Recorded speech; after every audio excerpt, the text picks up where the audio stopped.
Bueno, pues voy a empezar contando la historia, porque como luego va a quedar grabado, seguramente hay muchas que lo podáis ver después. ¿Por qué este directo y por qué hablar de los viajes en soledad? Y por qué en los viajes en soledad, más bien no en soledad, más bien en viajes sola.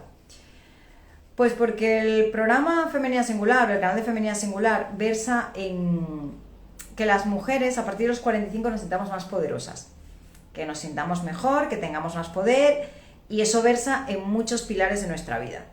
Cuando nos alimentamos bien, cuando entrenamos ejercicios de fuerza, cuando gestionamos bien nuestras emociones, nos sentimos mucho más poderosas y somos capaces de enfrentarnos a estos desafíos de la vida de una mejor manera.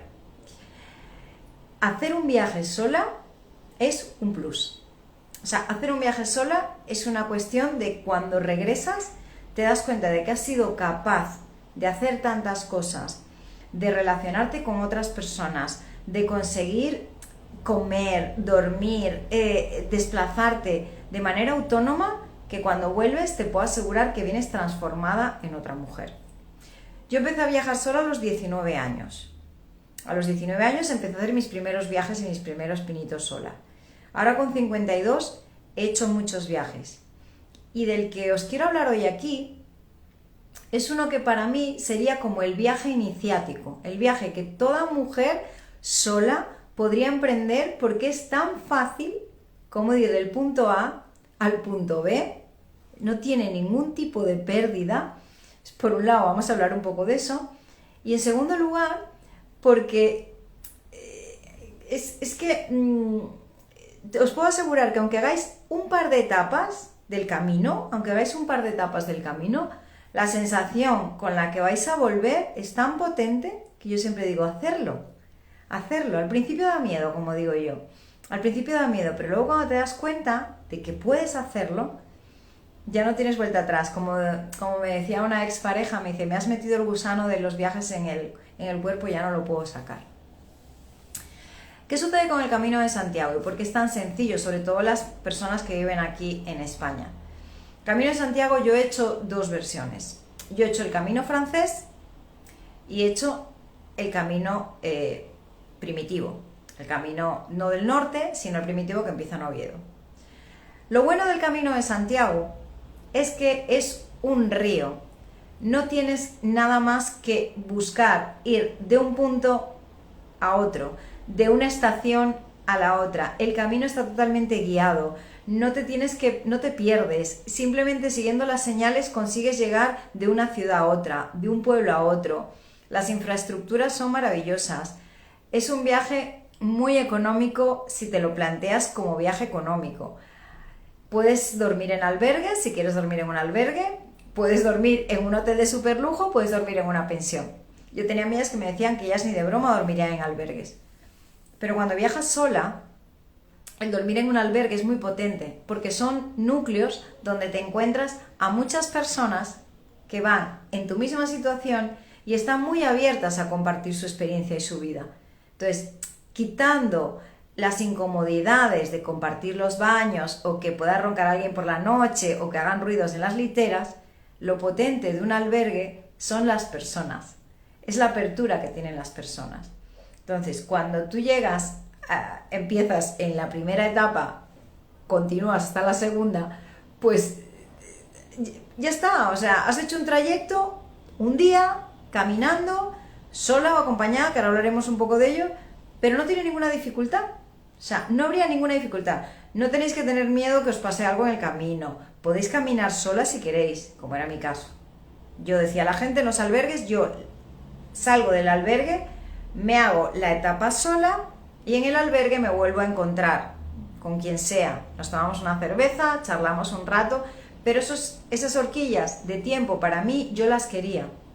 Había compañeros que no, y compañeras. Había compañeras que empezaban en el albergue, se juntaban con alguien y hacían el trayecto, la etapa completa en compañía.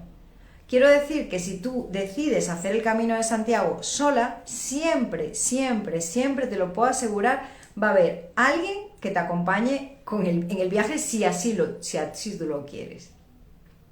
¿Por qué para mí el Camino de Santiago es tan potente? Porque en este caso fueron 14 días.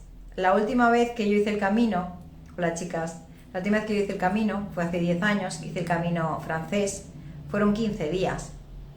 El camino francés lo dejé por una lesión de rodilla a la mitad, me faltaron 15 días de camino. Y ahora lo que os voy a plantear es que una vez que hagáis el camino, lo que para mí fue la enseñanza de todo ese camino en solitario, que no en soledad, porque si quería, estaba acompañada, pero lo hice en solitario. La primera reflexión es sobre cuando empiezas el camino.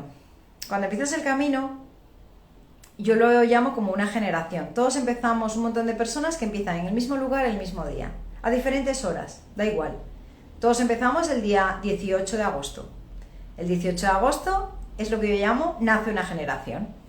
Entonces, la alegoría que yo hago con la vida es un grupo de personas que de repente inician un camino. Y es curioso porque a lo largo del trayecto, a lo largo de esos 14 días, esas personas van compartiendo cosas en común. Comparten el mismo clima, comparten las mismas noticias, muchas veces los mismos albergues y al final los mismos caminos. Entonces yo decía, qué curioso, son gentes de distintas edades, muy heterogéneas en sus formas de vida, profesiones, identidades, pero todos estamos compartiendo este camino que ha empezado el día 18 de agosto. Entonces digo, es como sucede con las generaciones, ¿no? La generación de los 80, que todos hemos vivido la música de Michael Jackson y nos hemos puesto hombreras. Entonces esa es una de las cosas que te hace gracia con el camino, las alegorías del camino con la vida. Otra reflexión que yo hice durante el camino fueron las señales. El camino de Santiago es muy fácil de seguir porque está muy bien señalizado. Todos los caminos, cuando hay un cruce, siempre hay una indicación de hacia dónde tienes que ir. Pero sucede que en ocasiones vas charlando, vas pensando, vas mirando a donde no tienes que mirar, vas en otras cosas y puedes perder la señal. Puedes caminar 1 kilómetro más adelante y perderte en el camino. Y digo, qué curioso, la vida es igual. En la vida tienes que estar atenta a las señales que te dan el camino. Porque si no estás atenta a las señales que te entrega la vida, te puedes despistar y te puedes perder. Y hay muchas personas que están perdidas, dando vueltas y no tienen el foco hacia dónde quieren ir. En este caso, el camino, el objetivo era Santiago. En la vida hay muchas personas que se han perdido las señales que la vida les ha dado. Entonces, para mí el símil de la flecha o de la concha de vieira del camino es nunca olvides de fijarte en las señales del camino. Otra reflexión que hice sobre el camino fue cuando empiezas, los 2 primeros días, tienes mucho dolor, porque la mochila y el trayecto, de repente, tu cuerpo se queja y te duelen las rodillas, te duelen los pies, te duelen los tobillos. Esos 2 primeros días en los cuales te metiste 8 kilos encima, 20 kilómetros, 25 kilómetros, y empiezan las resistencias, y empiezan las dudas, ¿lo estaré haciendo bien? ¿Lo estaré haciendo mal? ¿Lo voy a dejar? No, lo voy a dejar porque es que no aguanto este dolor. Sucede en la vida igual. Cuando la vida nos plantea determinadas situaciones, en muchas ocasiones nos vemos tentados a tirar la toalla, a quedarme donde estoy, porque me duele, porque no lo quiero aceptar. Entonces, ese dolor de los primeros días del camino, una vez que lo traspasas, te das cuenta de que sí pudiste hacerlo. En vez de haber dejado a los 2 días el camino porque te sentías que no podías, decir, voy a transmutar este dolor, voy a evolucionar de este dolor y voy a conseguir seguir caminando. Y en la vida pasa igual. De repente la vida te plantea una situación muy dolorosa, pero que si sigues insistiendo que vas a salir de ella, lo consigues.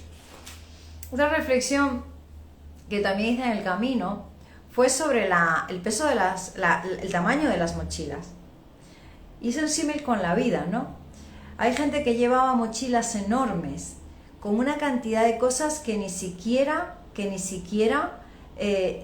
usarían nunca. O sea, colgando cosas de la mochila, o sea, mochilas enormes.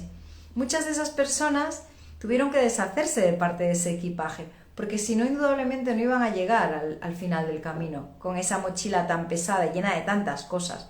En cambio, los que llevaban mochilas más ligeras, yo me encontré con un peregrino que tenía 73 años y su mochila solamente pesaba 6 kilos, no llevaba nada más, y lleva 4 años caminando solo con esa mochila, como decía él. Camino con esta mochila de 6 kilos y mi tarjeta de crédito. Entonces te das cuenta de que en la mochila de la vida muchas veces llevamos muchas cargas que no necesitamos. Porque al final cuando lleguemos allí con menos carga y con lo necesario en la mochila, con lo realmente necesario en nuestra mochila de vida, esa mochila que todos llevamos, vamos a llegar muchísimo mejor. Vamos a llevar muchísimo mejor. Entonces, el tamaño de la mochila, el acumular cosas, el tener, el cargar en la vida con mochilas muy grandes y muy pesadas, hace que no lleguemos a nuestro destino. También reflexionaba sobre la climatología. Y curiosamente, me enfoqué en 3 días, ¿vale? En 3 características climatológicas. Había días, o hubo días, que fueron días de lluvia. No muchos, gracias. Doy gracias que no hubo muchos, pero hubo días de lluvia.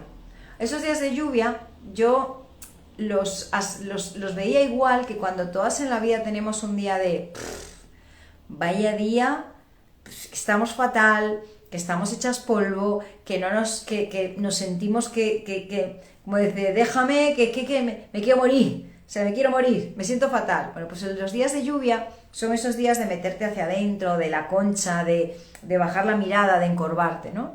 Entonces es como el símil de la vida. Mira, el día de lluvia es como ese día malo que tengo yo. Hubo muchos días grises, en los cuales el cielo estaba plano, la temperatura era normal, ni frío ni calor, como digo yo, 0 grados.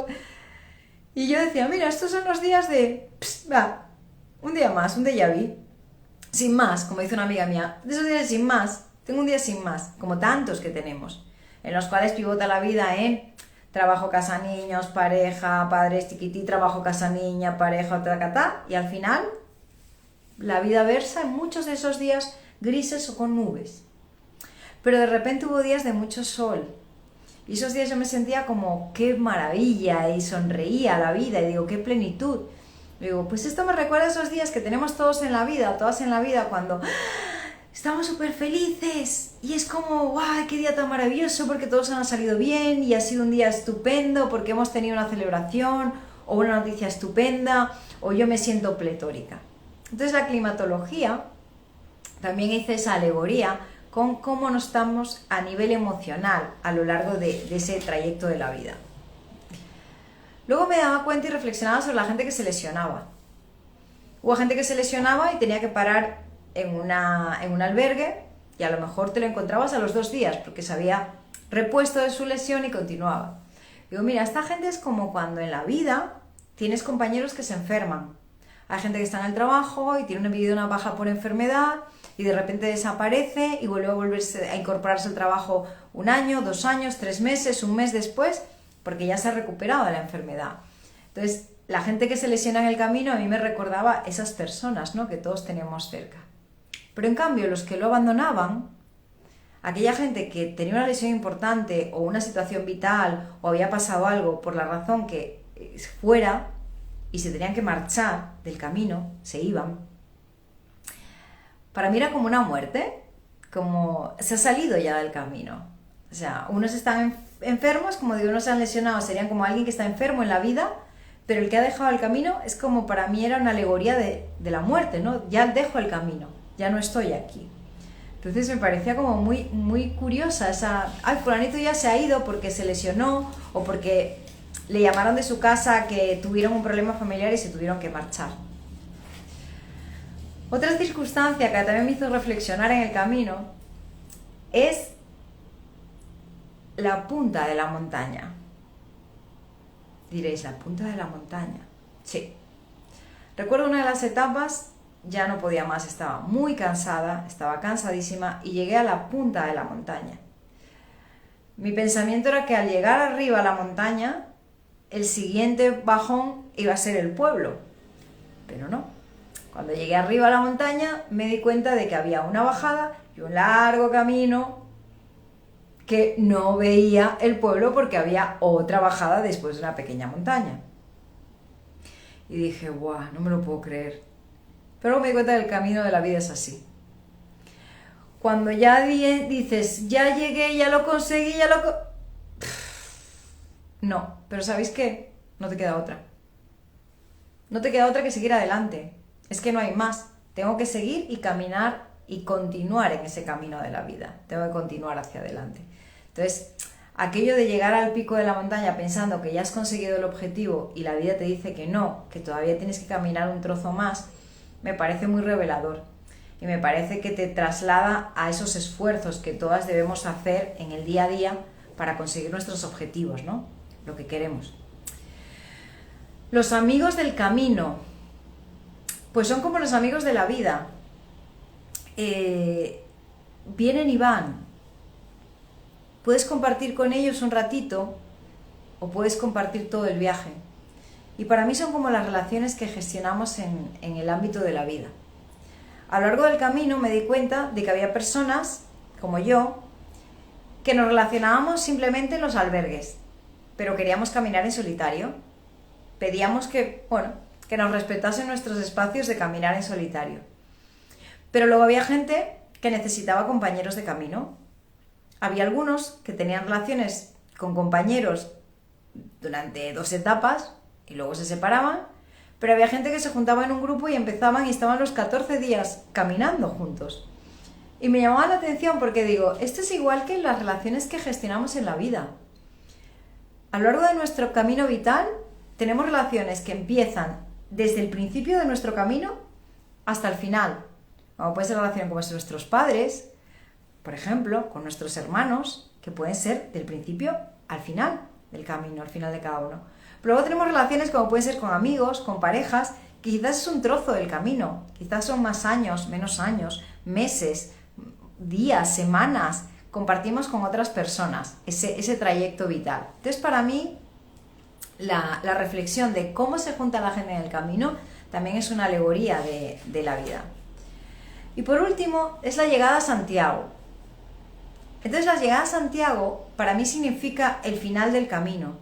Y es ese ideal, ¿vale? Ese ideal que todos tenemos en la vida, que es, yo quiero llegar al final de mi vida, me quiero morir de viejecilla, con 80, 90, 100 años, los que quiera, con esta calidad de vida. O sea, es el ideal que yo plasmo, proyecto de cuál es el camino. Ese sería el llegar al reto del Camino de Santiago. Pero sucede que no todo el mundo llega. Y ahí te empiezas a analizar y dices, qué curioso, todos tenemos el objetivo de llegar a Santiago, pero algunos lo dejan porque se han lesionado, otros lo dejan porque ya se han cansado, otros lo dejan porque tienen que volver a trabajar, otros lo dejan porque hay una situación familiar personal que les impide seguir, y algunos, unos cuantos, muchos, más o menos, llegamos hasta el final. La vida es igual. No todos queremos llegar hasta el final del camino, mientras más viejitos, viejitas, mejor, pero en muchas ocasiones no sucede así. Todas estas reflexiones son reflexiones que te aporta el camino. Por eso, en mi caso, han sido reflexiones que me ha aportado el camino. Por eso, cuando hablo de un viaje que engancha, cuando hablo de un viaje que te hace mirar hacia adentro, cuando hablo de un viaje fácil para una mujer, hablo del Camino de Santiago. En este caso yo hice el Camino de Santiago desde Oviedo hasta Santiago de Compostela. Es un camino de montaña. Cuando la gente me decía es muy exigente, yo estoy hablando de que tenemos jornadas de 25 kilómetros caminando por el monte, pero que en tu vida no tienes absolutamente nada más que hacer. Tú te levantas por la mañana, tienes 8 horas, depende de la estación que utilices para hacerlo, que yo aconsejo que sea primavera o verano. Verano es estupendo para el norte, depende, me tocó una época muy buena, de poca lluvia. No tienes otra cosa que hacer, solo tienes que caminar. Desde que te levantas por la mañana hasta por la tarde, tu objetivo es caminar. ¿Qué más te da caminar 2 horas, descansar? Camino 2 horas, descansar, camino 2 horas, hasta cumplir aproximadamente las 6 o 7 horas de caminata que requiere una de las etapas del Camino de Santiago. La comida, no hay ningún problema, no estamos en el desierto del Kalahari.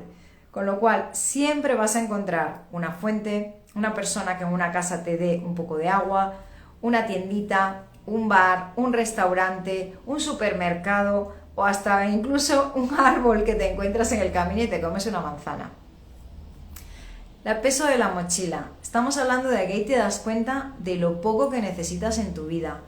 De que con 2 bragas, 2 sujetadores, 2 pantalones, 3 camisetas, unos playeros, unas chanclas y poco más, puedes caminar perfectamente durante 14 días sin ocuparte. Lavas la ropa cuando llegas a los sitios, la cuelgas, si llueve mucho pides compartir una secadora y ya está. Os puedo asegurar que es uno de los viajes más fáciles que podéis hacer. Presupuestos, depende de lo que queráis, pues podéis gastar desde 35 euros por dormir hasta 8 euros por dormir. Lo mismo con la comida. Los menús de los peregrinos pueden versar en unos 10-12 euros, pero a lo mejor si en un albergue hay cocina y compartes con otras personas un plato de arroz con unos huevos fritos, podéis compartir los gastos, como yo hice en más de una ocasión. Aproximadamente, si hablamos del coste, porque ya me lo preguntaron en algún privado, dice, ¿cuánto cuesta hacer tú sola el Camino de Santiago que te has hecho 14 días? El presupuesto diario que yo llevaba eran de 40 euros diarios. 40 euros diarios para dormir, comer, tomarme alguna cervecita o algún caprichito y disfrutar. ¿Qué sucede? Que era disfrutar. Es el disfrute sin ningún tipo de consumo. En mi caso no hubo camisetas, ni pegatinas, ni nada. Simplemente era el consumo de la vida. O sea, como digo yo, el goce de la vida. He hecho viajes mucho más complicados. El de Camino a Santiago es muy fácil. He hecho Camboya sola, he hecho Estados Unidos, me he hecho Europa, he hecho Marruecos, la costa de Marruecos, en un par de ocasiones. Al final, os puedo asegurar que si sois capaces, en algún momento de vuestras vidas, de quitaros ese trocito de espacio, no quitaros, mejor dicho, buscar ese trocito de tiempo para vosotras y hacer un viaje solitas, aunque sea un fin de semana, es una experiencia maravillosa. No tengáis miedo a nada. Bueno, os agradezco mucho que hayáis estado aquí. El directo iba a ser cortito porque al final es una autoentrevista y si queréis preguntarme algo, tenéis alguna duda, os puedo dar un poco de valor, colgaremos el vídeo en el canal de YouTube. Si a alguien le inspira, que es un poco la idea, inspirar a otras mujeres a hacer viajes en soledad, en solitario, no en soledad, en solitario, la palabra es en solitario, que la soledad parece como que estés ahí tú sola con tus sentimientos y tus llantos, no. Yo lo hice en solitario, viajo mucho en solitario, pero en muy pocas ocasiones sí. Si yo no quiero, no estoy sola. Y cuando vuelvo cargada de pilas porque he conocido a gente maravillosa, vidas maravillosas y vengo llena de luz, como digo yo, vengo llena de luz. Así que agradecida a las que habéis asomado un poquito la carita por aquí. La próxima ventana ya no voy a ser yo sola. La próxima ventana, una de dos, o vamos a hablar de cáncer y entrenamiento de fuerza, o vamos a hablar de entrenamiento de fuerza en mujeres de más de 60. Una de esas dos, primero o antes, van a ser las dos charlas, van a venir dos mujeres maravillosas en la ventana femenina singular, y nada, y seguimos viéndonos por aquí por las redes. Venga, un besito muy grande, que tengáis buena noche, y gracias por haber estado aquí. ¡Chao!